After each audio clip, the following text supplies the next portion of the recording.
আমরা একটু আশিকিন প্রিন্সের কাছে ঘুরে আসতে চাই। তিনি যোগ দিচ্ছেন নির্বাচন কমিশন থেকে। আশিকিন প্রিন্স, কি অবস্থা আমাদেরকে জানাবেন নির্বাচনের? আপনি কোথায় আছেন এই মুহূর্তে?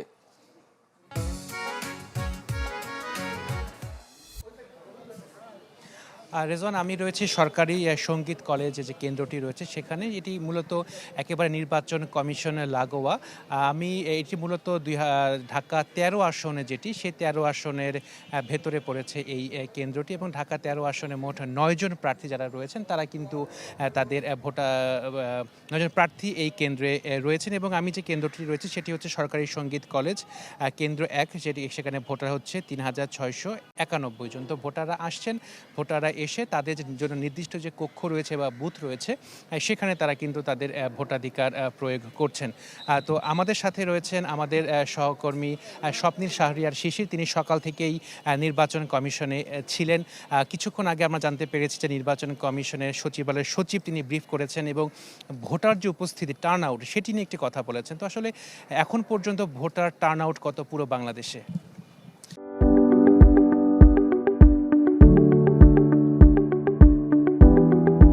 নির্বাচন কমিশন যে সূত্র, সেই সূত্র থেকে আমাদেরকে পূর্বে জানানো হয়েছিল যে ভোটের দিন তারা মূলত 4টে ব্রিফিং করবেন প্রায়। আর ভোট গ্রহণ যখন শুরু হয়েছে, অর্থাৎ সকাল 7:30 থেকে প্রতি 2.5 ঘন্টা পর পর তারা ব্রিফ করবেন এবং সবশেষ ব্রিফটি হবে ভোটের যখন চূড়ান্ত ফলাফল দেওয়া হবে সেই হিসাবে। কিন্তু আজকে নির্বাচন কমিশনে আমরা যেটা দেখতে পেলাম, নানা কারণে আসলে তাদের এই যে ব্রিফিংয়ের নিয়মিত ব্রিফিংয়ের কথাটি বলা হচ্ছিল সেটি একটু দেরিতে হয়েছে।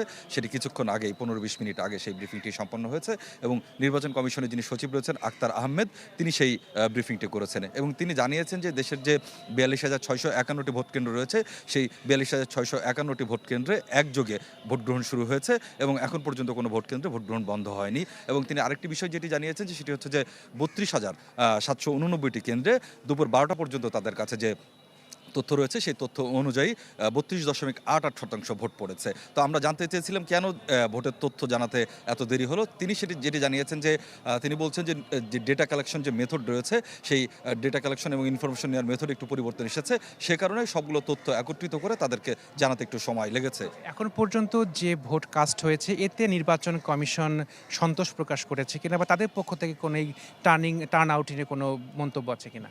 জি, নির্বাচন কমিশন সচিবের কাছে এই প্রশ্নটি করা হয়েছিল যে ভোটার উপস্থিতির বিষয়টি তারা সন্তুষ্ট কিনা। তো এই বিষয়টি তিনি মূলত যারা উপস্থিত সাংবাদিক ছিলেন, অর্থাৎ গণমাধ্যম কর্মী এবং ভোটার যারা রয়েছেন তাদের উপরে ছেড়ে দিয়েছেন। তিনি বলছেন যে যারা ভোটার রয়েছেন, সাংবাদিক রয়েছেন, তারাই আসলে বলতে পারবে ভোটার উপস্থিতি সন্তোষজনক কিনা। তবে তিনি নির্বাচন কমিশনের প্রত্যাশার কথা জানিয়েছেন। তিনি বলেছেন যে নির্বাচন কমিশন সভাপতি প্রত্যাশা করছে যেন ভোটার উপস্থিতি বেশি হয় এবং যারা এখনও ভোট দিতে আসেননি তাদেরকে তিনি ভোট কেন্দ্রে আসার আহ্বান জানিয়েছেন এবং তিনি বলেছেন যে ভোটারদের মধ্যে তিনি একটি স্বতঃস্ফূর্ততা দেখেছেন। সেই স্বতঃস্ফূর্ততার জন্য তিনি ভোটারদের প্রতি কৃতজ্ঞতা প্রকাশ করেছেন। একই সাথে তিনি আরেকটি বিষয় জানিয়ে রেখেছেন প্রিন্স, সেটি হচ্ছে যে বিভিন্ন কেন্দ্রে আমরা নানা রকম অনিয়ম কিংবা অভিযোগের খবর আমরা পাচ্ছি। সেই বিষয়ে নির্বাচন কমিশন সচিবের কাছে প্রশ্ন রাখা হয়েছিল। তিনি বলছেন যে বিচ্ছিন্নভাবে কিছু ঘটনা ঘটেছে এবং সেগুলো ভোট কেন্দ্রের বাইরে ঘটেছে এবং যখনই তারা এরকম কিছু জানতে পারছেন আইন শৃঙ্খলা বাহিনী সেগুলোর বিষয়ে তাৎক্ষণিকভাবে ব্যবস্থা নিচ্ছে। জি, ধন্যবাদ শিশির।